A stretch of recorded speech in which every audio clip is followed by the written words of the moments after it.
इस हुकूमत ने मुल्क के ऊपर एक ऐसा हमला कर दिया है, मुल्क की सालमियत पर ऐसा हमला कर दिया है कि अब किसी दुश्मन को कोई और ज़रूरत ही नहीं रही। मुस्लिम लीग नून की तरफ से मरीम नवाज साहिबा हों, उनके वालिद मियाँ नवाज शरीफ हों या PDM में शामिल दीगर जमातें हों, उन्होंने इससे पहले अदलिया पर किए, अब भी कर रहे हैं, अदालतों पर कर रहे हैं, फ़ौज पर हमले किए, अब भी हो रहे हैं। और जिस तरह मरीम साहिबा ने कह दिया कि जी जनरल फैज़ हमीद की बाक़ियात अब भी इमरान खान को सपोर्ट कर रही हैं, हमें ईमानदार जजेस चाहिए, ईमानदार नहीं चाहिए। अब अजीब बात यह है कि यही सुप्रीम कोर्ट है जिसने फैसला दिया इमरान खान के खिलाफ, और इसी सुप्रीम कोर्ट के हुक्म और फैसले की वजह से ही आज PDM की हुकूमत है। जब कासिम सूरी साहब की रूलिंग के खिलाफ फैसला आया था, भूख लगती है नचाने वाले को और नाचती बंदरिया है। अब इस वक्त ये जो है, जो सूरत हाल है वो ये है कि भूख लगी हुई है 5000 लोगों को, डॉलर और पाउंड चाहिए, उनके बच्चे लंदन में बैठे हैं, उनके पैसे रुके हुए। ना ही पॉलिटिकल स्थिति कोई बहुत अच्छी है पाकिस्तान की आज, ना ही हम बात करें इनकी कोई इकोनॉमिकल स्थिति बहुत अच्छी है, इनकी कोई भी ऐसा वो प्लेटफॉर्म नहीं है जहां पर हम ये कह सकते हो कि हाँ इस मामले में पाकिस्तान आज बहुत मजबूत है। कोई ऐसा पैमाना नहीं है, कुछ भी ऐसा नहीं, कोई ऐसी चीज़ है जिसके मामले में कह सके कि हाँ कम से कम ये चीज़ तो पाकिस्तान की सही हो रही है। पाकिस्तान की 99% आबादी इस समय वो जीवन बिता रही है जो शायद हम लोग कभी नर्क की कल्पना करते हैं, नर्क के बारे में पढ़ते सुनते हैं तो जो सुनता है नर्क में यही होगा, उससे कहीं से भी मुझे तो नहीं लगता कम है पाकिस्तानियों का जीवन। बहुत बुरा जीवन है, खाने की दिक्कत, रोजगार की दिक्कत, सब चीज़ की दिक्कत, ऊपर से दंगे फसाद, ऊपर से कभी भी हमला हो जा रहा है, ऊपर से अब अपने घर में भी शांति से नहीं बैठ सकते हो, डकैत आएंगे आपके घर में, मर्डर करके चले जाएंगे, पैसा लूट के ले जाएंगे। इतनी खराब स्थिति, बहुत बुरी स्थिति है पाकिस्तान में। आज उसी सुप्रीम कोर्ट को, उन्हीं जजेस को मरीम नवाज साहिबा निशाना बना रही हैं। लेकिन बात क्या है कि खुद इस हुकूमत के अहम तरीन शख्स ने, काबीना का हिस्सा होने वाले ने एक ऐसा बयान दे दिया है, और ये नहीं कि कोई मैं कहूं जी सियाको सबाक से हटकर मैं कोई बात कर रहा हूं, वो पूरा क्लिप मौजूद है। अब इसको मैनेज करने की कोशिश की जा रही है कि किस तरह से इसको फैलने से रोका जा सके, क्योंकि जो बात वज़ीर दिफा ने कर दी है, पाकिस्तान के दिफा पर इतना बड़ा हमला कर दिया है कि आज आप देखिए भारत में ट्रांसमिशंस हो रही हैं, भारत में 24 घंटे अब इसी पर बात चल रही है, पूरी ट्रांसमिशंस, पूरे चैनल्स इसी पर बात कर रहे हैं कि ये है पाकिस्तान का वज़ीर दिफा जो बता रहा है कि पाकिस्तान बिल्कुल तबाह हो चुका है, पाकिस्तान दिवालिया हो चुका है। ये ख्वाजा आसिफ ने जो बयान दिया है, ये जो बातें आप सुनते हैं जी मुल्क दिवालिया होने जा रहा है, मुल्क डिफॉल्ट की तरफ जा रहा है, ऐसा नहीं, मुल्क हो चुका है, डिफॉल्ट हो चुका है, दिवालिया हो चुका है, बिल्कुल इसकी मईशत खत्म हो चुकी है। ये पाकिस्तान के वज़ीर दिफा के अल्फाज हैं। तो आप सोचिए कि क्या हालात होंगे। अब कुछ ही अर्सा पहले एहसन इकबाल साहब ने जब ये कहा कि जी जो ये बात करेगा वो बगावत का मुर्तकब होगा, कि जी मुल्क डिफॉल्ट हो रहा है, ये बगावत है, ये गद्दारी है, तो अब क्या ख्वाजा आसिफ के खिलाफ बगावत और गद्दारी का मुकदमा किया जाएगा, उनसे कोई जवाब लिया जाएगा?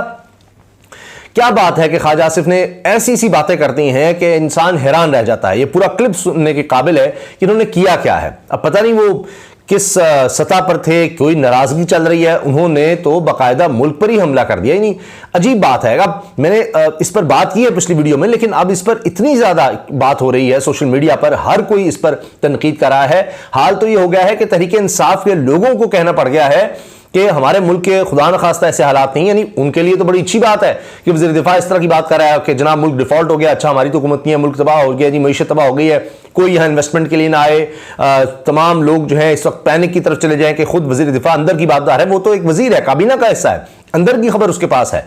इसका मतलब है कि जनाब IMF से कोई मामला सारा कुछ करके भी कोई शायद आगे नहीं बढ़ रहे, या जो अब सोचा जा रहा है कि कम से कम हमें जून तक $16 अरब अपने ज़िम्बाब्वे के ज़खायर दिखाने हैं, हमें $8-10 अरब वापस भी करने हैं। एजेंसी, कोई इंस्टीट्यूशन ऐसा हो जो पाकिस्तान के अंदर करप्शन और मनी लॉन्ड्रिंग को रोकने की कोशिश कर रहा हो, रोक ना रहा हो, कोशिश कर रहा हो, तो एक भी इदारा इस वक्त फाल नहीं है, कोई अदालत इन लाइन नहीं है।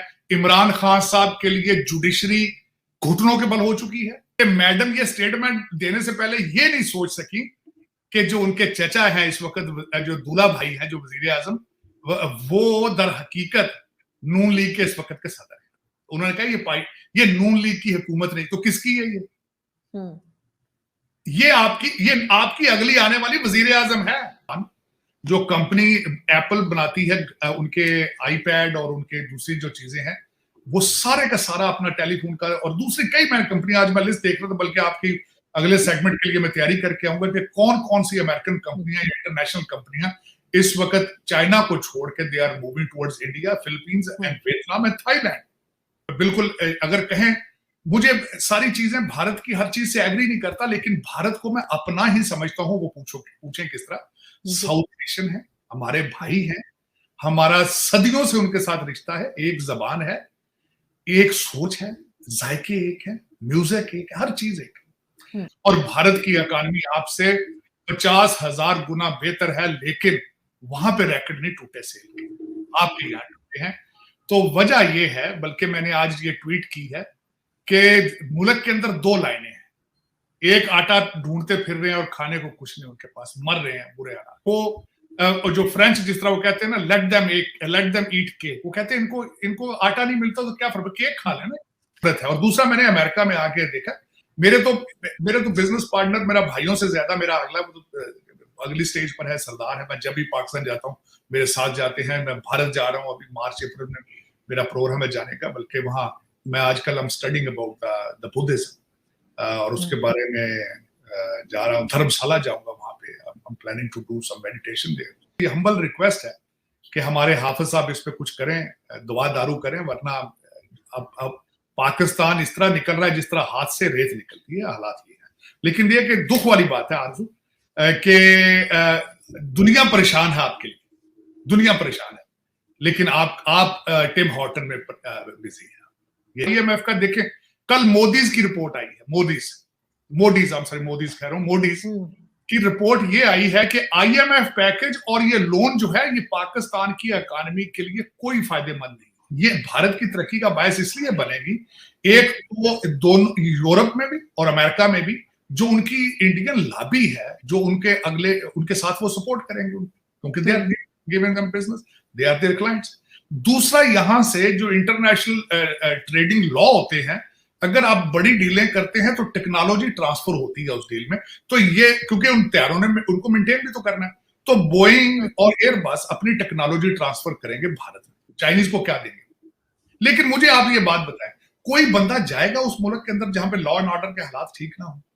चाइनीज क्यों जाएंगे भाई वहां, क्यों पैसा लगाएंगे? लेकिन दूसरी एक और मैं बात बताना चाहूंगा, इस वक्त सबसे बड़ी बात जो चाइना के खिलाफ चल रही है इस वक्त, जो हमारे यहाँ पे भारतीय निजात CEOs है बड़ी कंपनियों के, वो सारा बिजनेस उठा के चाइना से भारत लेके जा रहे हैं और फिलीपींस लेके जा रहे हैं। वो कहता है कि जेलें भरो, खुद भागता फिर रहा है जेल से।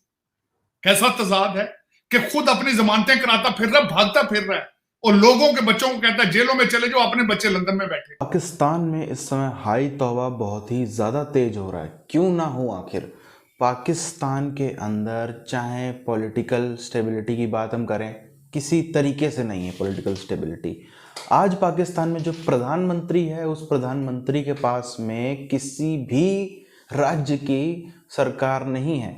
या फिर हम इसको इस तरीके से देखें तो अमूमन ऐसा देखा गया है, जो प्रधानमंत्री रहता है पाकिस्तान का, उसके पास में कम से कम मेजॉरिटी ऑफ टाइम दो, या कहो बहुत बुरी स्थिति रही तो एक राज्य की पावर तो उसके पास में रहती ही रहती है। आज जो नून लीग है, शहबाज शरीफ की पार्टी, उसके पास में किसी राज्य की पावर नहीं है, किसी राज्य की नहीं है। ना वो KPK में है, ना वो बलूचिस्तान में, सिंध में तो खैर चलो पीपल्स पार्टी है, और पंजाब में थे तो वहाँ से जबरन लात मार के भगा दिया गया। अमूमन आपने देखा होगा कि जो PM रहता है उसके पास में पंजाब की सरकार रहती, हालांकि वो भी चीज़ उसके हाथ से निकल गई।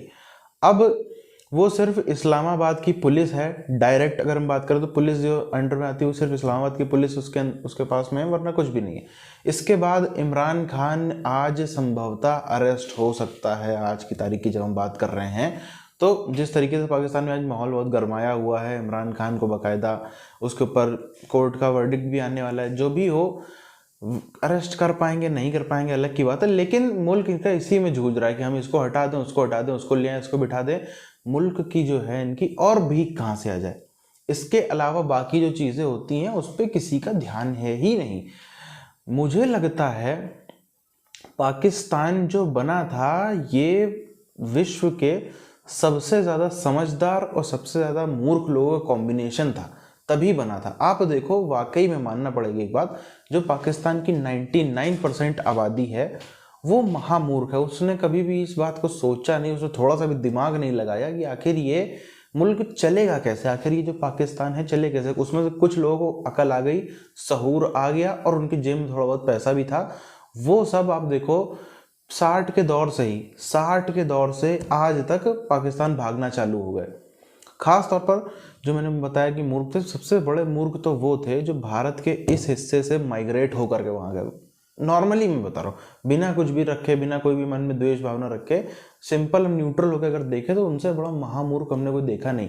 यहाँ पे कम से कम घर प्रॉपर्टी तो थी, वहाँ जाकर के जानवरों से बुरी बुरी हालत उनकी वहाँ पे हो रही है। खैर, जानवरों से बुरी हालत तो उसकी भी हो रही है जो वहाँ का ओरिजिनल गरीब मुसलमान था, उसकी भी वही हो रही है। सिर्फ और सिर्फ जो पाकिस्तानी एलीट थी उसके लिए मानना पड़ेगा, उससे ज़्यादा समझदार कोई दुनिया में नहीं है, बात हमको माननी पड़ेगी।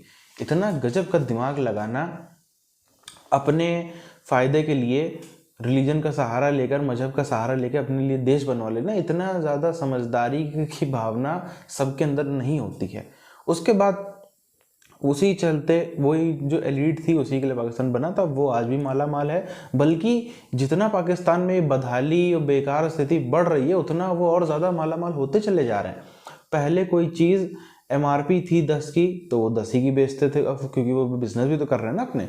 अब वो मनमाने दाम पे अपनी चीज़ें बेच रहे हैं। पेट्रोल माफिया पेट्रोल में अपने दाम मनमाने दाम पे बेच रहा है, कॉलेज में पढ़ाई अपने दाम पे हो रही, हॉस्पिटल में मनमाना दाम लिया जा रहा है, हर चीज़ चीनी आटा चावल गेहूँ सब का मनमाना दाम वसूल रहे, इसलिए उनकी कमाई और बढ़ रही है।